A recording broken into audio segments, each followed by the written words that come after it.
Peace, yo. This is Brother Hot Tim coming at you live and direct, and I'd like to welcome you to Folk Tales for Grown Folks. So we're gonna get down into it. I'm trying to see what's going on because I'm trying to do the screen share, and for some reason it's not working out.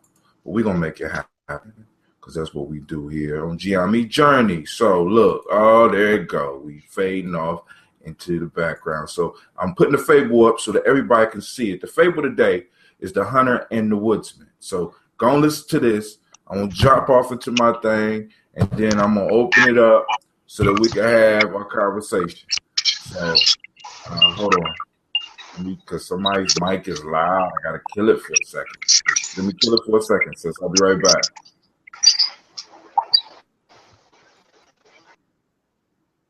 All right. So here we go. A hunter, not very bold, was searching for the tracks of a lion. He asked the man felling oaks in the forest if he had seen any marks of his footsteps or knew where his lair was. I will, said the man, at once show you the lion himself. The hunter, turning very pale and chattering with his teeth from fear, replied, "No, thank you. I did not ask that. It is his track only I am in search of, not the lion himself." The hero is brave in deeds as well as words. Man, these proverbs be popping up at the strangest times, right when you need them most. Oh my goodness. All right, so I'm going to leave the proverb up a little bit while I discuss it. I just like to come up and make sure that everything is still working. All right, so here we go. Now, I'm going to get into it, and then I'm going to bring you in, Ms. Janelle, and hopefully whoever else is out there. Now, first off, these folk tales are not just for kids. I got to constantly remind people that these folk tales were originally created for adults. They were created to teach individuals quick wisdom tips. It's like life hacks, but it's 2,000 years old. It's ancient life hacks. You know what I'm saying? It's ancient wisdom. It's crystallized wisdom that we are fortunate enough to have access to this information age to go out and find all this information. So now, in finding this information, right, most of us say we want answers. We say we want the truth. We say we want what's real. We want to know what's going on in the world.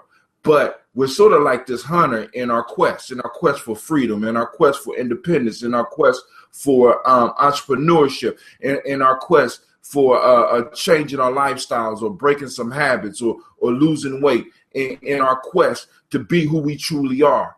We are a lot of times like this hunter, you know what I'm saying, where we are following the tracks and we're talking the game and we're talking the game and we're talking the game. And somebody walk up on us and say, "Hey, I could take you right where their freedom is. Hey, I could take you right where liberation is. Hey, I could take you right where the change is. Hey, I could take you right where wealth is."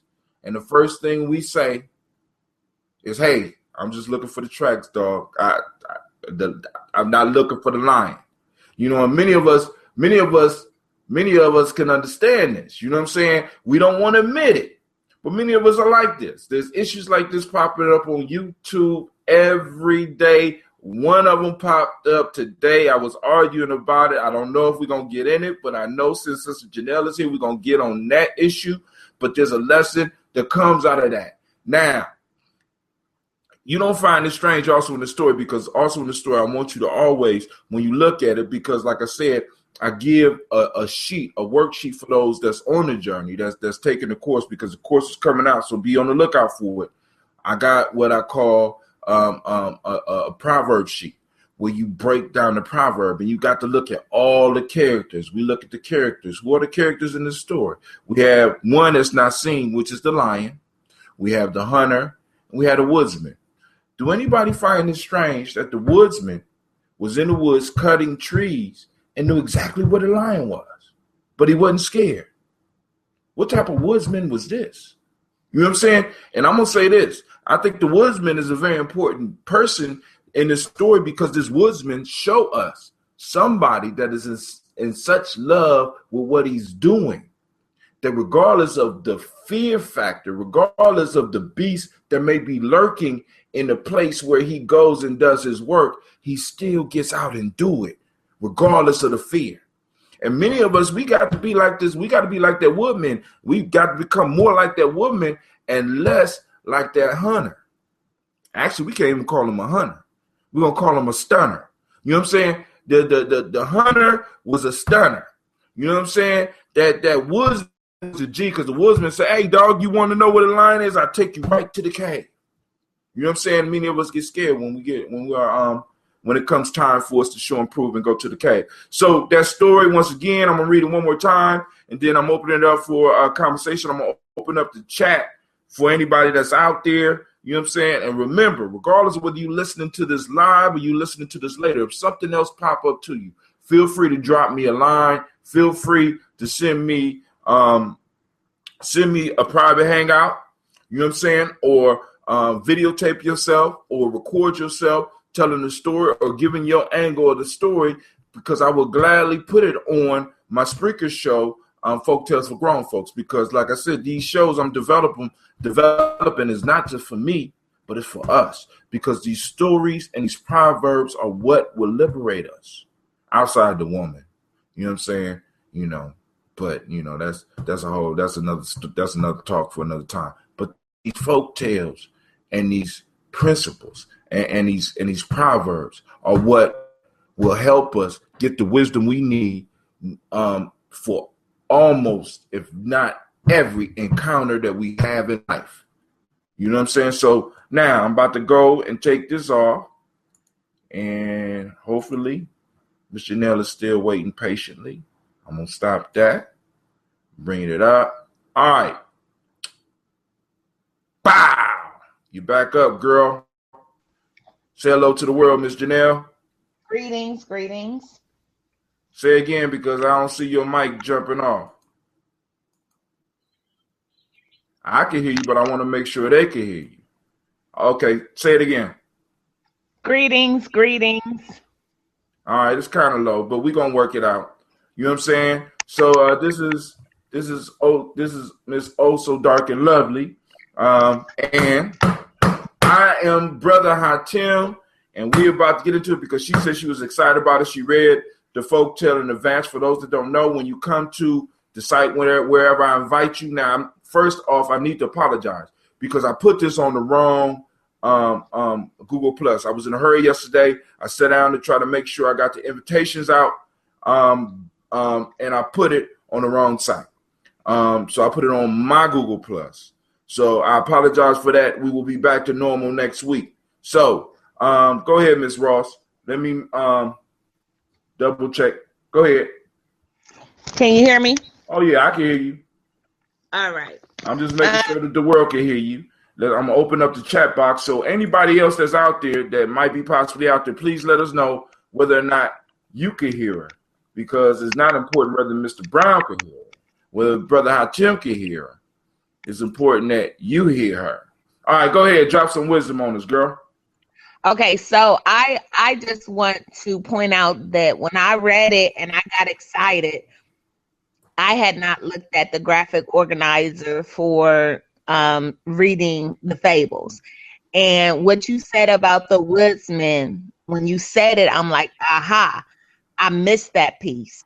So I just want to big you up for enlightening me today. That was very refreshing. And then the second thing that you said that I wanted to touch on, this year I hope to create an entire theme around folk tales and fables for my students, because what I'm finding is just what you said.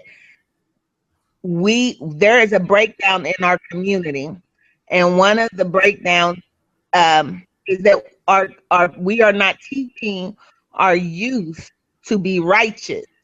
They are not being taught morals and values. Everything that they see on TV, the music that they hear is dehumanizing.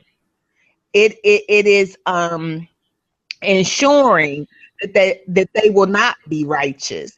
It is programming them on the opposite direction. So I'm sitting here thinking, how do I impress? What can I do to impress values and morals other than modeling them? What can I do to teach these to the kids? Because a lot of parents feel like it's not a teacher's job to teach morals and values. They think they send their kids to school just for math and reading and spelling and social studies, and don't realize what piece that social studies or that course of social studies. Is that true? That is you hear that? Hello? You hear that in the background? No. Oh, okay. Go ahead. Okay. So with that being said, you have to build a community with your parents, but you also have to take advantage of the time that you have with your students. And you have to know that it is your job when you are coming into contact with these young people to teach them morals and values. Because again, society isn't teaching them these things. They Not are at all. practicing wickedness. So I love these fables and these because it is a way to teach our kids values and morals. And when I read the folktale today, or the fable, what came to mind is something, you were going there, but you didn't really hammer it. There's a lot of times we have the blueprint. We have the blueprint. We have the knowledge. We have some of the resources required for some of those things we want to do, but we're scared. The person our way is our son. It said that he was fearful. He was afraid. He was afraid of the unknown. He hasn't even met the lion yet. He's already afraid. So now, but check this out. Let's go back. Now, what usually, because I want people to we got to break this down, because these fables give us an opportunity, because it's like frozen moments in life. And the beautiful thing about Aesop, and what gave Aesop the lasting power that he got, was that he was able to personalize impersonal images. So he could tell his fable about somebody that was actually doing something in front of their family, and they wouldn't get offended. Why? You know what I'm saying? Because he ain't say nobody's name, right? So, but the issue that I want to focus on right now, a very good point, and I want to that, is that why was the hunter afraid of the lion? Like you said, he never met the lion. He saw the lion's tracks, right? But he never met the lion. So how did he develop this fear of the lion, and yet call himself a hunter? You know what I'm saying? Because think about it. We got people who are certified teachers, who are fearful of the classroom. We have police officers who are certified officers, but they're scared to truly police. You know what I'm saying? We have politicians who are, in a sense, certified. They have been certified by receiving the votes from the people, but they are scared to truly serve. And we have people all around us that are like this hunter. They're just using a title and they're acting. But where do they get this fear from? Because they have not actually ran into the beast. And that's my question to you. What did this man learn to fear the lion? He was socialized to fear. Right. He was socialized to fear the lion. So at him, the lion never lunged at him. All he done saw was the prince lion, but he had heard stories, ideas about the lion, proverbs involving lions. He never met the lion, but he's fearful of the lion, right? Yes. And if we take that and we flip it and we look at a lot of the fears that we have, because this ain't just because I hope that if you get into these fables, the fables aren't just for the kids. And it ain't just for, and me and you ain't talking about the fables just for the people out there that may be listening to us now or in the future. We're talking about this for our own personal learning, our own personal mastery. Because right now, we are looking at ourselves as a hunter. We're looking at ourselves as the unknown figure that's in this story, the lion, because that's the characters, and we also looking at the woodsman. So you just said something that is key, and it makes me think of a lot of conversations I've had with people concerning the plight of the Black community. And so when we come up with suggestions or things that we need to do, things we need to implement, there's always that person who brings up what happened or what could happen. It's always the person who, because of what they've read, what they've heard, what may or may not, some of these things are may not be actual threats. You see what I'm saying? Mm-hmm. But they're more psychological. So it seems like some people are held back just via that, like I said, that socialization. Now they have become used to talking themselves out of everything. They can't. There you go. They don't know anything about offering a solution. Their job is to tell you why your solution isn't going to work. And those are the people that I try to avoid. I cannot stand every time I come to the table with a solution, something that we could do. You can't bring anything to the table. Only thing you can bring to the table is fear and why we shouldn't do it, and why it's not going to work. Hey, now those people are people that are driven by the seven. We call them the seven unbalanced passions. We used to call them the seven negative passions. But the thing that in Gye-Nyame that we promote is the idea of balance rather than positive or negative, because too much positive can kill you just like too much negative could kill you.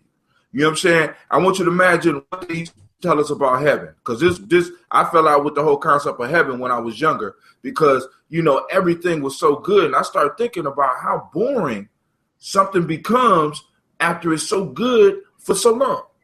And then also you got it could kill you. Too much good could kill you. Too much bad could kill you. What we were taught to look for from our ancestors was balance. So what these individuals bring to the group are the seven unbalanced passions. The mother of fear, then they bring the envy, the greed, the sloth, the lust, the anger. I mean, they bring all those. When you start seeing those manifest, right? It's best for you to either squash it immediately, or if you're not in a position to squash it, to move yourself away from there, because it's very contagious. Okay, you know what I'm saying? I'm going to avoid saying that you're wrong. Okay. I'm not going to say that. No. Now, saying I'm wrong right here is cool. Coming on automatically and be like, you're wrong. Okay. Causes an issue. Listen. You know what I'm saying? Because listen, it's not about, and I need you to understand this, it's not about me and you being wrong until it becomes like a challenge. You weren't wrong. I just was disagreeing with you. So that's my new phrase. I disagree with you. And okay, go ahead. What I disagree with is I really don't believe that too much good could do anyone any harm. Damn. Are you serious? I don't believe. Are you serious? I don't believe it. Unbalanced, either way, is wrong. I ain't gonna say wrong. It's unhealthy. It's dangerous. You know what I'm saying? The universe works on a balance. But go ahead. The universe works on a balance. Exactly. And there's so many negative people out here spewing negative energy that in order to keep balance, you need some righteous people out here. And those are the people who do right. You're saying something different. I honestly believe you're saying something different. You're saying there's some righteous people. Say it again. I agree with you with what you're saying, but I don't think it's not building towards your point. I don't think, because it's going to have to be some righteous people to battle. Just because there's a lot of negative out there doesn't mean that you still can't get too much positive going on. Because if you don't bring it into balance, you throw the whole universe out of whack. The universe works on balance. Period. Exactly. I mean, but so how could too much good be bad? That's what I'm saying. But I'm saying that too much good can be bad. Like, for example, we look at the body. We got a pH balance, a pH balance. We get too much acid, we get sick, right? We get too much pH, we get sick, right? So we got to bring the pH. That's why they call it a pH balance. Do you know that you could drink too much water and kill yourself? Do you know that? Water is good for you. Water is excellent. But too much water will kill you. Now you have to drink a whole lot. But it'll kill you. Exactly my point. So again, I believe what you said about the energy. I believe that the energy is what controls us all. I believe God is energy. I believe energy is the key. And I believe that right now we are not balanced.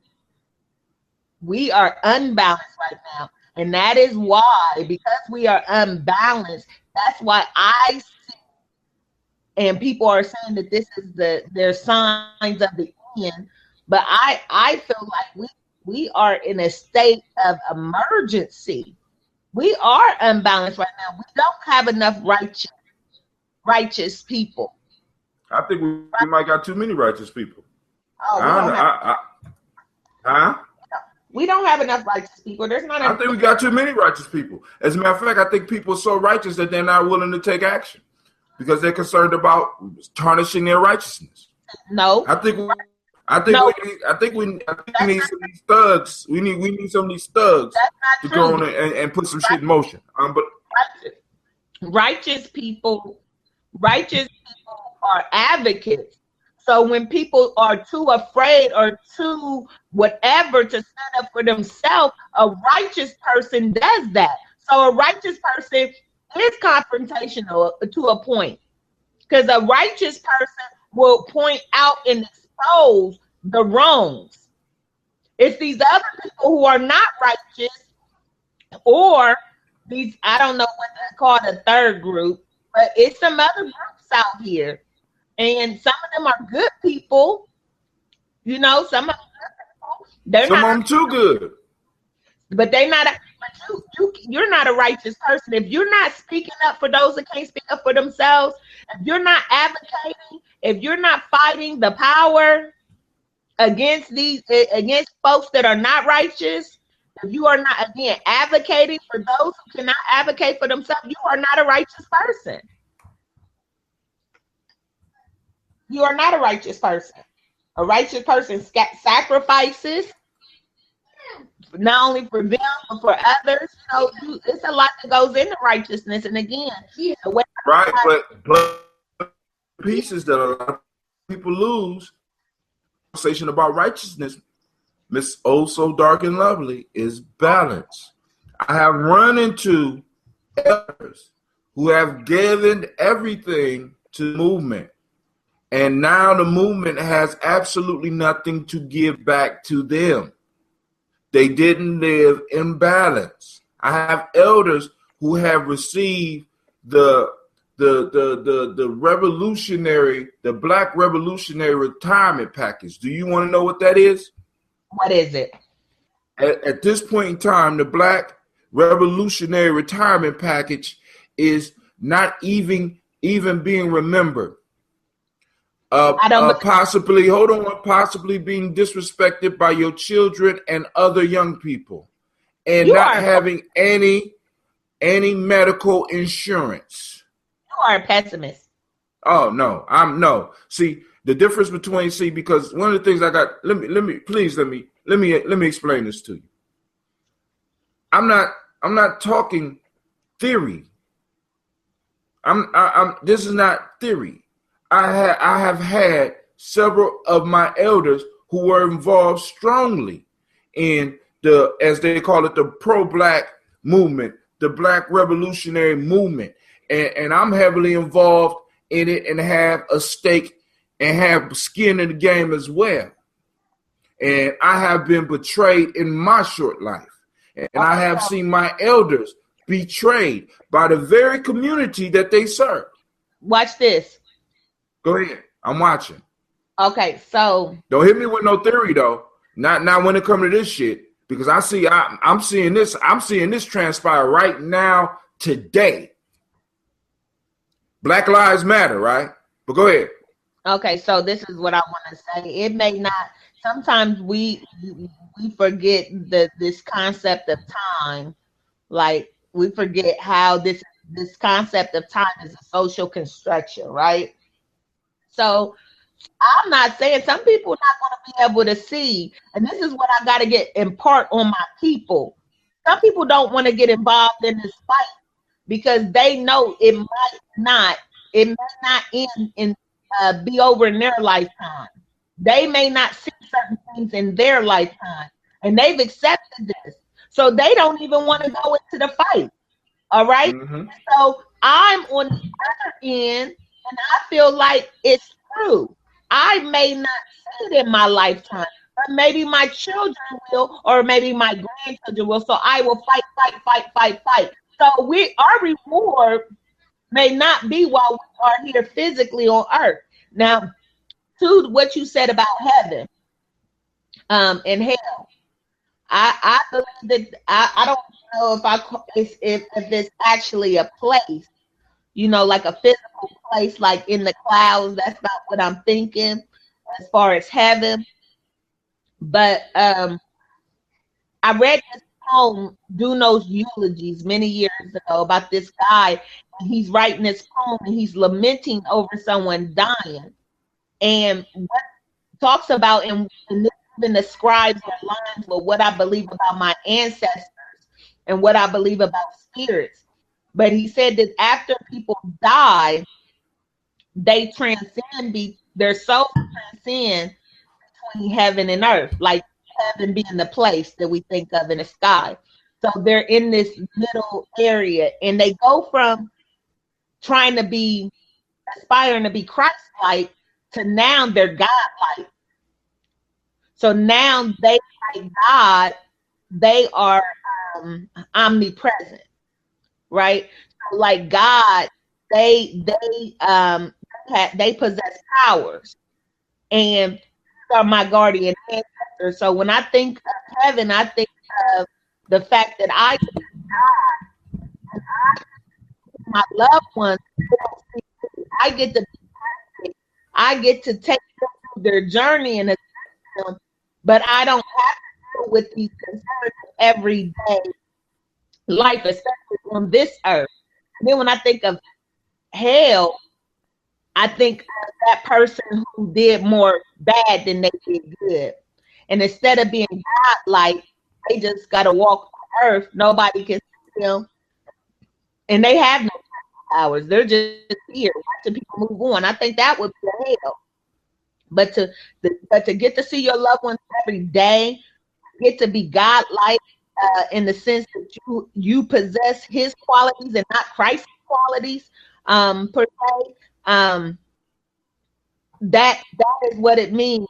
That's what heaven is to me. And like I said, it goes back to what I believe about guardian ancestors. Guardian ancestors and how they watch over you, how you should pour out libations for them.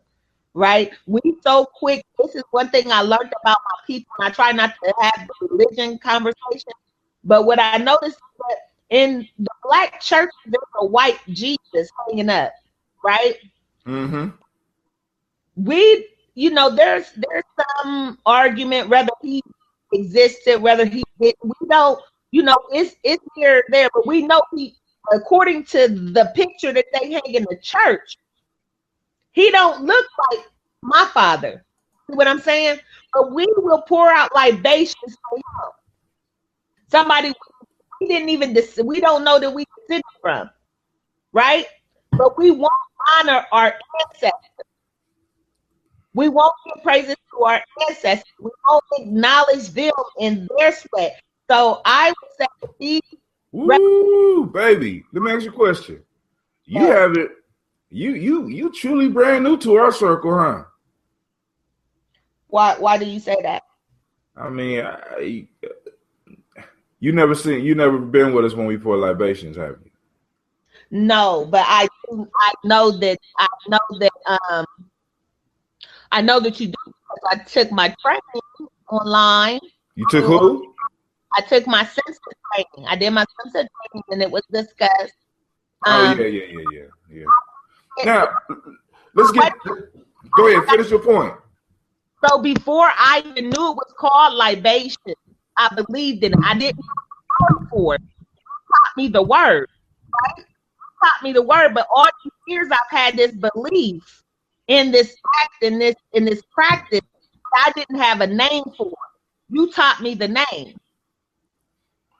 That'll be $25.95, please. Whatever. Hey, girl. Hey, you got to keep the show on the air. I mean, game is to be sold, not told. Hey, but now, see, because now we done took it all the way to the ancestors. Bring it back around to how they play, what role they play in this folktale, in this fable. I mean, bring it back to the fable. When we do this, we got to bring them back around to the fables or to the proverbs and the quotes that we're working with. I tell you this, our ancestors gave the blueprint already. They already gave us the blueprint, right? Mm-hmm. Now, what if I told you who the ancestors really were? Would you be able to accept that? Who was the ancestor? I ain't gonna tell you right now. What do you mean? I mean, I'm just saying, it might not be what you think it is, because I gotta ask you this question. If we got omnipresent, all-powerful ancestors, right? Yes. What is the reason that they are allowing us to get our ass whooped like this? Okay, so let me say this. Sometimes we have to look at things. I know I'm pessimistic, and you're gonna say that, right? But go ahead. I'm listening. Sometimes we look at things on a holistic, and then sometimes we look on things on an individual, right? So we're getting our butt kicked. Those of us who are out here fighting, for those of us out here in it, I can't speak for you, but a lot of days I feel like I'm winning as far as what I'm doing. If I'm pessimistic, you are delusional. No. All right, I'm just saying, but that's cool. I mean, hey, you got the right to be. You can be that if you want. When I say I'm winning, I say I'm telling you I'm winning in my fight, because I continue to be blessed beyond measure, right? I continue to. How about your people?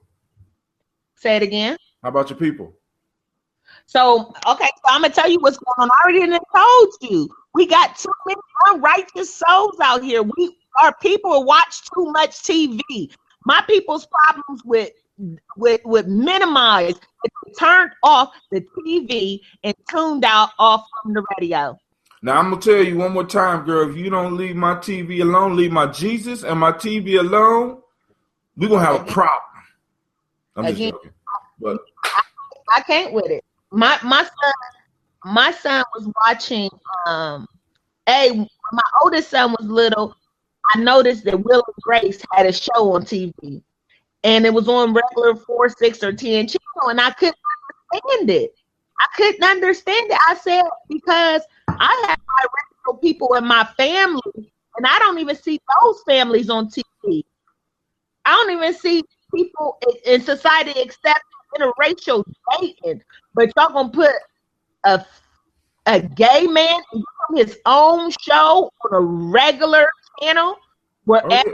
But now you see the agenda, right? Because now you did now, because we're gonna have to bring it back. But you did. Did you see the commercial from the toilet paper company? I can't remember their name. Wishing women wishing single mothers happy Father's Day. Oh, it started last year, and I have a rant already prepared. And one of my slogans, I don't want to. I'm into empowering the people, but I will tell you, for every deadbeat father, there is an unfit mother. And till my people want to talk about that, I'm done with them. Mahogany put out a card last year. I would never buy another card. They did this. They pulled this crap last year, and I exposed them. And I have people on my page talking about trying to justify. Just like I said last year, if you don't know any man in your around you who deserves a happy Father's Day because of his commitment to his children, his family, or other people's children, then you have a problem. Problem. If the only people you can reach out to celebrate Happy Father's Day is other women, there's no wonder why you're single. You're all the wrong places. So for that, I say I have been, but on that day, I celebrate the men in my community. They don't have to be my kid's father. They don't have to be my father. I like to celebrate my son's barber. Been cutting his hair for 19, 20 years. These are great men. They're not his father, but they are father figures. They are role models, and they deserve a day to be celebrated. And I'm telling you, I'm going to unleash the dragon on my female followers and anyone else who wants to participate in the foolishness and fuckery that is going to happen on Sunday. In fact, I am already preparing to launch a brief campaign in favor of Black fathers. I will be doing several posts on my page. I already got them all lined up to my Instagram and my Facebook page, celebrating Black men and fathers, and letting people know, don't believe the hype. Hey, I have to stop. Did you just say fuckery? Foolishness and fuckery. Yes, I did. Oh my God. This is a hot subject. Shit. Girl, go ahead. You sound a little bit like me a little bit on that one, because I'm like, that was definitely some fuckery. But hey, and sometimes you just have to retire, you know what I'm saying? Because I get all my news and see, and this is what I'm trying to get people to understand. Going back to the folktale. So we have a hunter that's pretending to be a wannabe. He want to be a hunter, but he really don't got the heart to be a hunter. And we got the woodsman, and we got the lion in the cave. Now, what we are trying to set up is we're trying to develop our skills so that we could be the woodsman. Because every now and then we're going to get those hunters that's like, can you show me where the tracks for the lion is? No, better yet, I can show you where the lion is. You're going to have those that's going to be like, I don't want to get the lion, but every now and then we're going to run into a hunter and say, I want to know where the cave is. We need to work our skills and perfect our skills and perfect what we do so that we could be pointers of the way. You know what I'm saying? Creators of content. That's why I tell everybody that's with us in Gye-Nyame, man, y'all got to start writing. We got to start writing and create or creating other types of content. Like you're doing radio shows, and you need to start logging your shows down so that, because we need to make sure that we're developing the content that people are going to want to listen to. We need to be able to create the value. You know what I'm saying? So this is a very powerful folktale. is one of many that if you really read it and break it down and study it, it can change your life. Can I say something about this, folks? Said to bring it home, and I want to say that right now have many people who are enlightened, and they are conscious, and they are working to better the community. Right? They're offering solutions. They're telling people what to do, and like that, Hunter, those people who claim they want change, they really don't want to go through or do what has to be done in order to bring about change. Right? They have time hunting, looking, wanting to seem as though they're fighting or looking for equality, looking for freedom, but really they're not. They're not willing to do what it takes to acquire. To grasp it. Man. But now that's what I'm saying. That's why we have to develop ourselves to be pointers of the way. You know what I'm saying? Because you're going to have those that's going to be, because like right now I'm at a point where far as what I'm doing, I used to be open to almost anybody. I'm no longer doing that. I'm not making myself available for everybody. I'm developing a course. Those people that really want the information, I'm putting it in the course so that you can start breaking down some of these proverbs and quotes for yourself. You can learn what we had to teach, and I'm hoping that some of y'all will do the same. You know what I'm saying? Some of y'all will be pointers of the way, be the one character that, in a sense, people will look over. A lot of people will look over that woodsman. That woodsman is that love. I mean, because think about this, man. He's in the forest where this dude is hunting the lion. He know where the lion is. He's still chopping wood. He's so in love with what he do. Have you ever known somebody like this? They are so good at what they do that they could go anywhere. And it's like they never get bothered. They never get bullied. They never get robbed because it's a glow on them because they love what they do. And that's what I'm trying to develop within myself. And that's what I'm trying to inspire my youth to be. That's what I be trying to tell the kids that's getting bullied is how you carry yourself. You know what I'm saying? Because a bully does not want to deal with somebody. And this is where we got to get our people. No bully wants to deal with somebody that's going to fight back. No bully wants to deal with somebody that will go for broke. And when I mean go for broke, it's like this. If that lion was to come at that woodsman and that and a hunter right now, which one of those you think will stand their ground? Which one you think will end up slaying the lion? Probably, definitely the woodsman. The woodsman, yeah, because the huntsman is gone. The hunter is gone. He already ready to leave. See, now this is the difference between somebody that's doing something for love, out of love, rather than fear. When you do something out of love, you will. How can I put it? There's a certain force behind you that make you a formidable opponent to anybody that threatens what you're doing. And that's the spirit we got to start inspiring within our people. Because right now, the one thing that this system of white inferiority, you know what I'm saying, also known or disguised as white supremacy, I wish people would stop, you know what I'm saying? But this system of white inferiority, the one thing they have over us is the belief, or how can I put it? We fear death.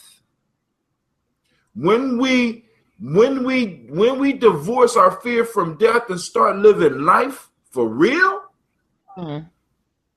these little niggas in the hood are gonna go somewhere else. These motherfuckers that's owning these stores and raping our community are going to go somewhere else. These crooked police officers is going to patrol somebody else's neighborhood. See, because when you're dealing with people who fear death, and really when you start fearing death, you start, in a sense, hating yourself. Because we are human beings and we're born to die. So when you hate death, you hate the process in which you have to participate in. When you fear death, you loathe the process in which you have to be part of. And because you loathe that process, you weaken yourself. You start becoming empty. You start getting involved in bitchnificence and fuckery. You know why? Because you're trying to avoid the inevitable. This is why America, doing it the way they're doing it now, will never be able to beat terrorism. Terrorism is an idea that has a pot of gold at the end of the rainbow. You bring people in, you get them to believe. These people believe that by dying for what they believe in, by dying in the jihad, they are guaranteed paradise. How you be somebody like that? I wouldn't want to be in a street fight with somebody that had that type of feeling when I'm fighting them. I mean, really. I mean, have you ever been in a fight with somebody that would rather die than let you beat them?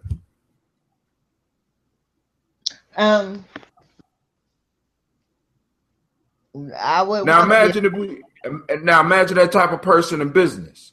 Imagine that type of person in academics. Imagine that type of person in politics. Imagine that type of person. That's how we used to be. But hey, you know, the whip and all this bullshit religion and this bullshit politics and this be patient, everything is gonna change attitude, and you don't want to die type shit. You know what I'm saying? They throw all this on. They throw all of this on us through the thing you talk about, through TV. And then on top of that, they done totally destroyed our relationship with the spirit world, because they done threw out so many terror monster movies that motherfuckers don't think about when you mention spirit or ancestors. These motherfuckers automatically start thinking about ghouls and goblins that's on TV and shit, and zombies and shit. I have to tell you something, and I don't want to get away from tonight's topic. We can. I don't care, but I mean, I get away from it all the time. We just bring it around, baby. Go ahead. So you just said something about being in a fight with someone, and it just kind of broke my heart a little bit, because the other day Saturday there was a girl who was murdered in a house. Mm-hmm. And, this girl, I tell my students, I always talk about her, because I got in a fight with her when I was in 10th grade, and she's the reason I don't fight. The girl changed my life. The first fight I lost was the last fight I fought, and I just never forgotten this girl. And I get the call and they say, well, you know, the girl who died, you know, that's the girl we fought. I was losing the fight so bad, my friend helped. And it's just sad. So it's just sad. Again, Black Lives Matter. This girl was murdered by a 16-year-old. 4 people dead. Oh, she was one of those? She was one of those. Oh yeah, but yeah, let's go and hype that. Black Lives Matter. I'm gonna put that. If you share this, put the Black Lives Matter thing on there. You know what I'm saying? Because I'm gonna put. Matter of fact, I'm hashtagging Black Lives Matters with a question mark. You know what I'm saying? Because the shit don't matter. See, and this is what fucks me up. This how they got our mind so twisted, right? That it don't matter unless a white person does it.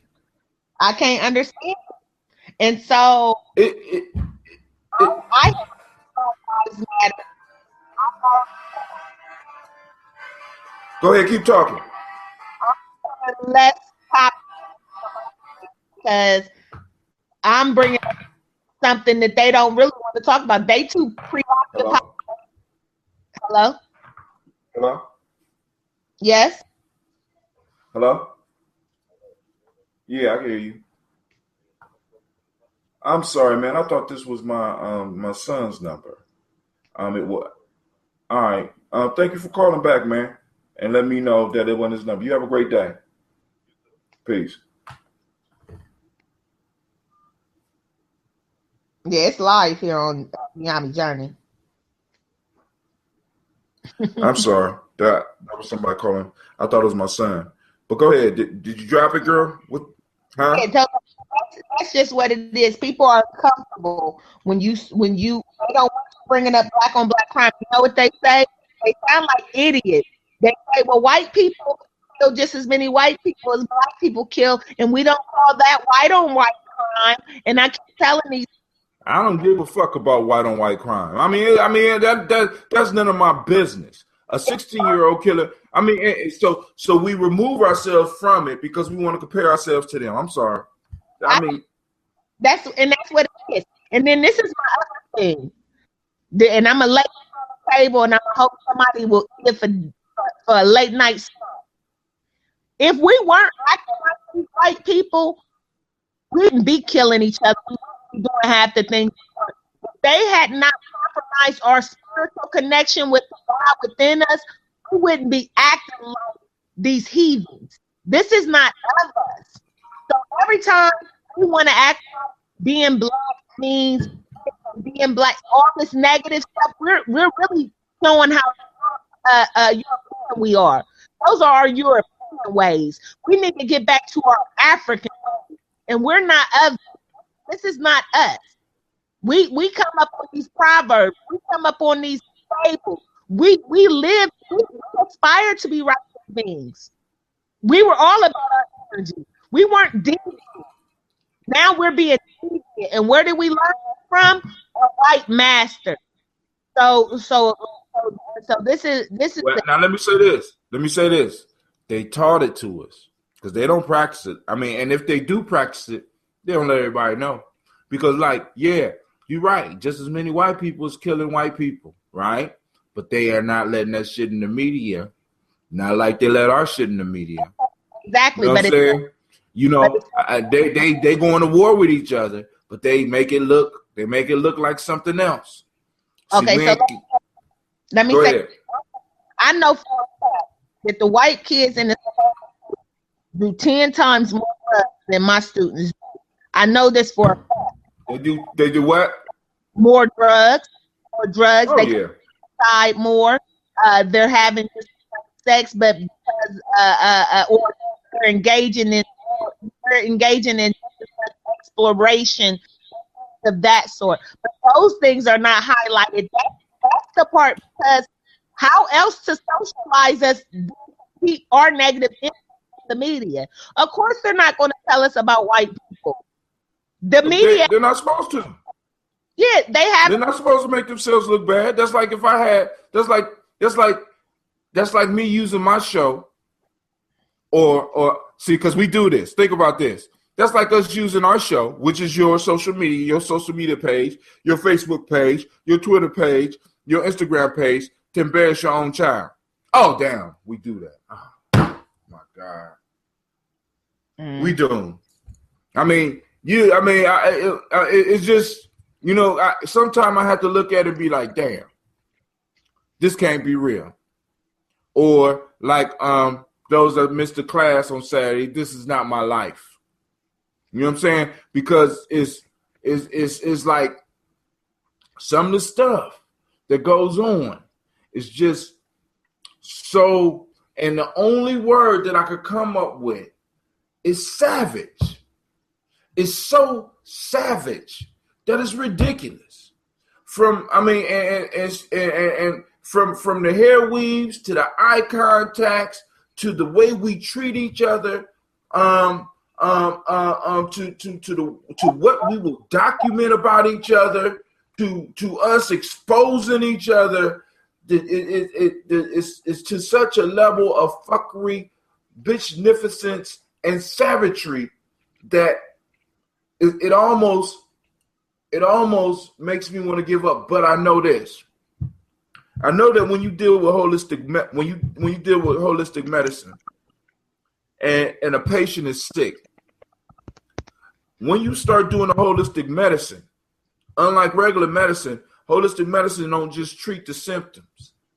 So what happens is when regular medicine or conventional medicine, they start taking conventional medicine, they give them drugs that attack the symptoms. So it appears that the person is getting better, but the underlying disease is still there. So when you start dealing with the underlying disease, like they do in holistic health, fuck the sniffles, fuck the sneezing, fuck the eyes watering, fuck the farting and stuff.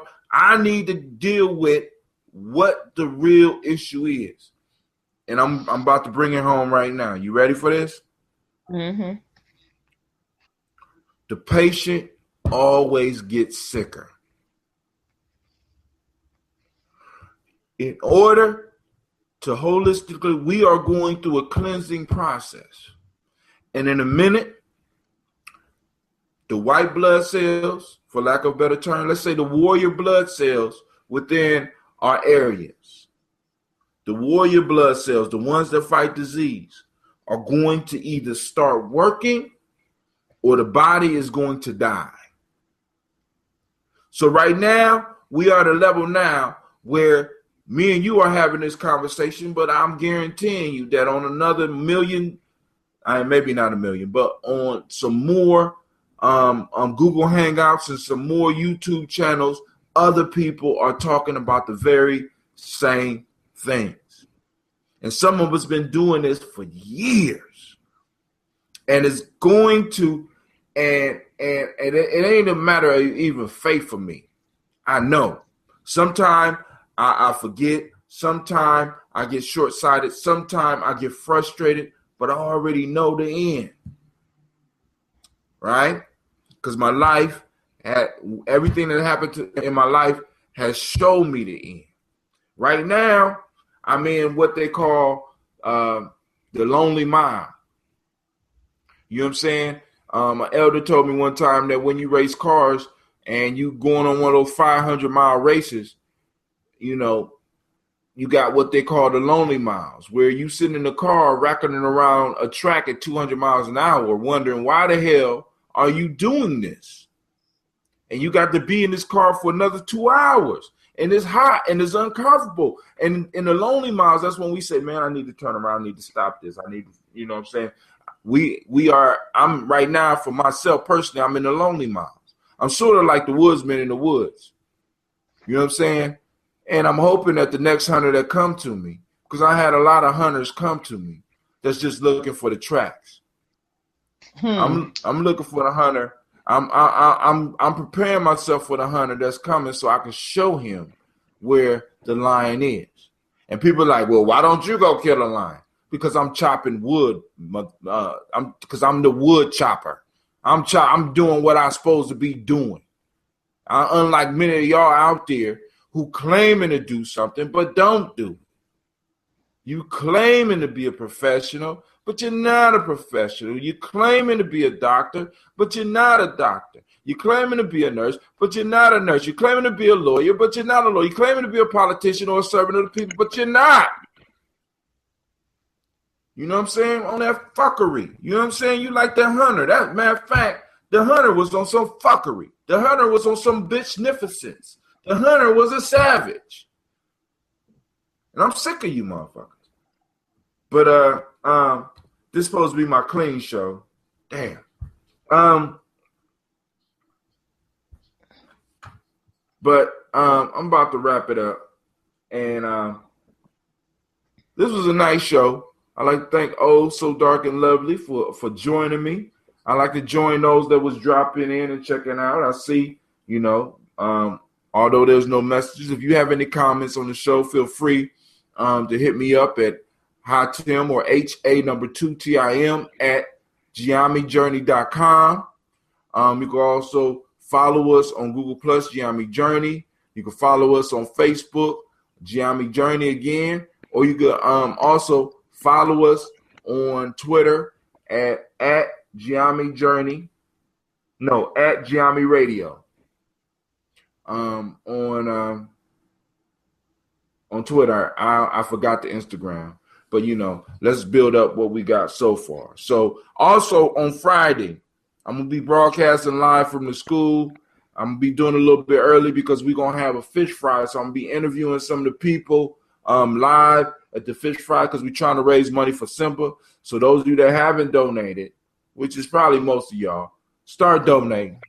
Start putting some money together, send some money so that we can take some of these kids up out this city so they can learn and see a whole nother side of life. All right?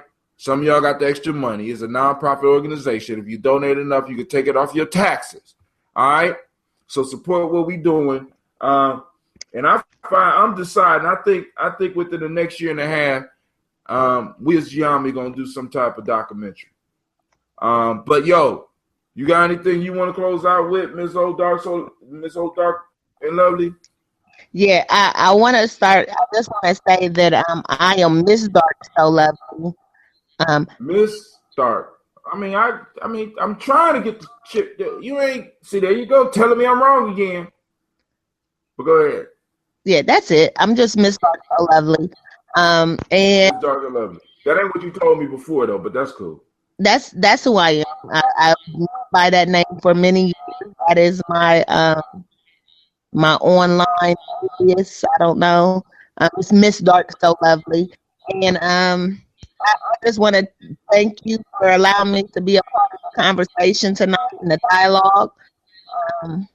And I just it really was a dialogue because it was only two of us. We are in the midst. But hey, it don't matter because we laid it down for. Because you know what's crazy about this? Because people are look at my catalog, right? I got almost probably about 500 shows, and they look at my catalog and be like, "Man, why are you doing all these shows? You ain't got that many people listening. You got more shows than people listening." Ha ha ha. And I'm telling people, I say, listen, I'm not recording these for right now. I'm recording these for my legacy. You see, most motherfuckers that are out there wondering why we do what we do, why you recording this right now. You know what's crazy about this? Me and you, right? If I just want you to use your imagination with me, just do some time traveling. Me and you may be old or whatever. Let's even take it to where we dead. Let's say 25, 35, 45, 100 years from now, right? We gone. But one of our children will be able to turn on one of them devices they're going to have in the future and be able to listen to this podcast and know that we was podcasting with them in mind. That's deep. Oh yeah. They already hearing it. I mean, if you use your mind, it's already done. Every time we put it out there, it's moving out. And people don't understand that shit. You know what I'm saying? We're laying down legacies. That's why I'm telling you to write. You know what I'm saying? If you don't write, video. If you don't video, draw. You know what I'm saying? Because our ancestors left us things. They left us stories. They left us fables. They left us proverbs. They left us drawing on the walls. They left us monuments. Now, the question I'm asking most of these people that want to be judgmental about what I do and how many people listening, I'm going to ask you, what legacy are you leaving? Because one day, my grandchild who may not, or my great-grandchild who might have not never had the pleasure of meeting me, will be able to listen to one of my folk tales for grown folks and get some advice for his life. What you leaving your grandchild? And that's Brother Hatim, and I'm out.